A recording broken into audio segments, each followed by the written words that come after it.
It's okay to march to the beat of a different drummer, as long as you're playing in a one-man band. Teams, however, need to march in step, in sync, together. Let's find that beautiful rhythm on this episode of the Educators Among Us podcast. Welcome to the Educators Among Us podcast, where we share motivational messages and inspiring stories for and about educators. Your host, Scott Barron, is author of the critically acclaimed book, Love 'Em and Lead 'Em, and provides powerful insights and wisdom for those who heed the call to teach, coach, lead, and serve at all levels of education. This is Scott Barron, and I'm really honored to be your host for the Educators Among Us podcast. We love to design this program because educators make a difference. They make a big difference in the lives of people all around the world. As people will attest to, man, I wouldn't be here if it wasn't for that teacher, that coach, that person who believed in me, who just gave me a spark, who gave me something to think about, who gave me a challenge that I didn't expect. Educators make a difference. And we're thankful that you're in that calling, that you're in that school. And depending on where you are in the world, you may be in the middle of your enrollment for the new year. You may be starting up a new school year. You may have a lot of different expectations happening right now, a lot of last minute decisions happening, and it gets stressful, right? And that's why we do this, because we want to bring a perspective that says, you make a difference because you've chosen this field. You've chosen to take on the responsibility of designing learning programs and experiences for others to discover their purpose, to find a joy in learning, and to develop new skills and the ability to be creative and solve problems and to think wisely. And that's an important part of education. It's not just knowledge, but it's wisdom, right? And being able to appreciate what's beautiful. I love listening to beautiful music, not a particular style. I actually like a wide range of musical styles, but rather where talented people are coordinated in their performances. I mean, they come together with their instruments and some with voices, and boy, they use their talents in a beautiful way. They're together. It's particularly, in some churches they use an a cappella style of worship, and boy, that can powerfully touch the soul like not much else can do. Right? It resonates deeply. I remember a time when I was at this one church, and they didn't use instruments. So a cappella was a very common form of style for them, and those people could sing. It was so powerful to listen to them and what they do and how they just knew how to bring it, and their coordination together. It was beautiful. I still literally get chills. There was this one rendition of Amazing Grace, and it was just, the only word for it is powerful. I mean, they were bringing it in a way that made the walls vibrate, right? They were so together and in synchronization and harmony together. That's the kind of thing that music can do, right? It's like Yehudin Ben Yehud once said, music creates order out of chaos. For rhythm imposes unanimity upon the divergent. In other words, it brings us together, right? Melody imposes continuity upon the disjointed. It connects people, and harmony imposes compatibility upon the incongruous. It creates a powerful connection. That's what music does. That's what we are able to see sometimes, even in other organizations, right? We visited a restaurant, for example. It was highly rated. Tammy and I were there, and the reviewers, boy, they were spot on. Now, that's not always the case. You probably have visited, you've used certain apps or whatever to see where should you go out to eat. And sometimes other people's views of what's good is not the same as mine or ours, right? So, but at this time, they nailed it. I mean, these people, but listen, the food was delicious, but what really stood out, it was the choreography. It was the synchronicity. It was the melody, the beauty of the team.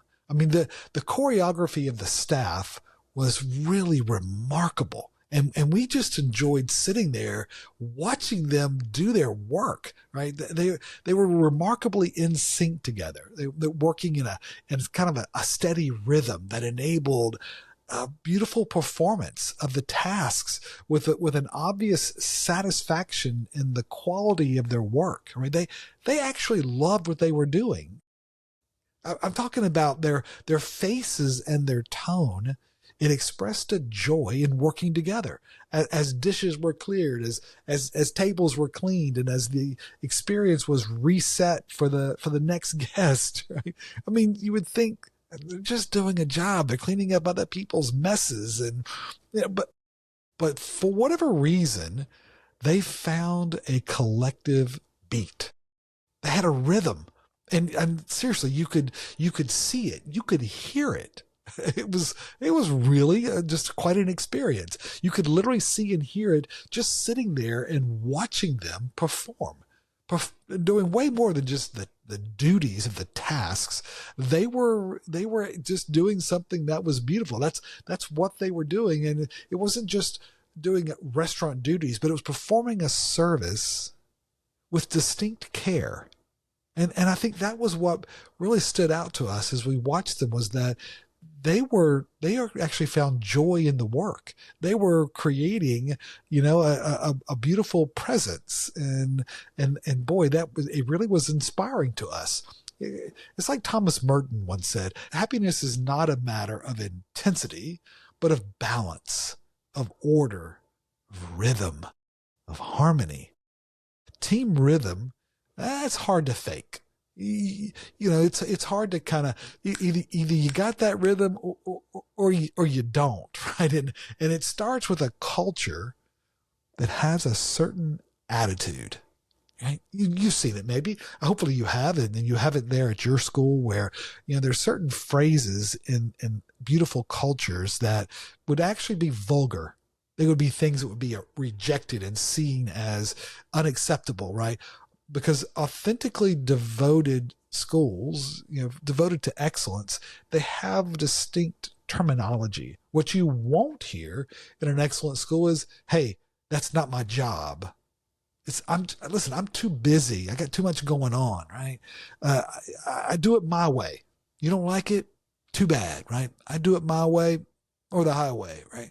Or, that's good enough. That's not what you hear in excellent schools. It's not what you hear from organizations, from teams that have a harmony. Because finding the beat together, it takes practice. It takes feedback. It takes coaching. In other words, they work at it. It doesn't happen by accident. They actually practice together. They listen to each other. They play off of each other, right? They develop new habits of synchronization, of systems thinking, of interpersonal devotion. They just find a way to hear each other and make each other better, to create that music. Once you achieve that level of beauty, our reputation becomes organically contagious. People talk about us in such remarkable ways because they see that what we're doing is naturally beautiful, because people are naturally attracted to beautiful unanimity, continuity, compatibility. That's what music does. Even music that's within organizations and schools that have that level of coordination and synchronization, boy, they change lives in ways that others just can't, because they've gotten past the conflict and the dysfunction and all the other things that get in the way, the friction, the confusion, the underperformance. They deliver. They create a delivery that's remarkable. They live in harmony, as Romans 12:16 says. They live in harmony with one another. It says, do not be proud, but be willing to associate with people of low position. Do not be conceited. Get over yourself. Right? When we see organizations that struggle with that harmony, they've got people who have kind of taken themselves too seriously. We all have a lot to learn. That's the beauty of the journey to excellence as well as to wisdom, is it comes with humility, an ability to listen to others, to pay attention, to realize we're not all that. We got a lot we can work on together, and we're committed to making each other better, to creating something where we all get to play our part. We all get to harmonize. We all get to use our talents in the best way possible. Because we may all individually have our own methods and styles, right? But the greater joy is found through an integrated harmony that's in tune. It's in tune with those around us. The fundamental principles of educational design depend on attuned educators. Educators that are tuned into each other, and they're just in tune. Because great schools are never the result of a lone hero, of someone who comes in and saved the day. But rather, great schools are the product of talented teams who work together in graceful rhythm, enabled by their deep alignment. That's what great schools do. They're so remarkably together.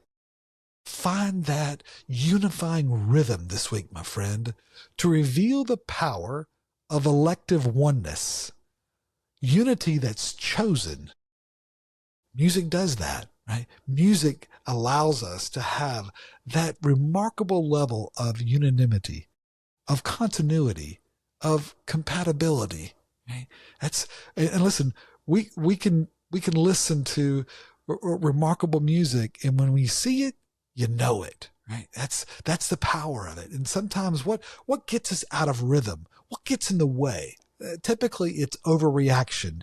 It's emotions that begin to take us away from that commitment to each other. It's under communication, where we don't understand the impact of how we build trust and engagement with each other. It's overconfidence, where we begin to not to listen and get arrogant. And it's under delivery, where we fail to follow through and follow up, right? So as you're going through this week, a coaching question to consider: did I do my best to live and lead in rhythm today? Did I do my best to live and lead in rhythm today? Love him and lead him, my friend. This is Scott. Thank you for joining us for the Educators Among Us podcast and for your courageous commitment to this noble calling. We get you and the challenges of this work. To stay connected with this community, be sure to subscribe to our podcast and weekly encouragement at educatorsamongus.com.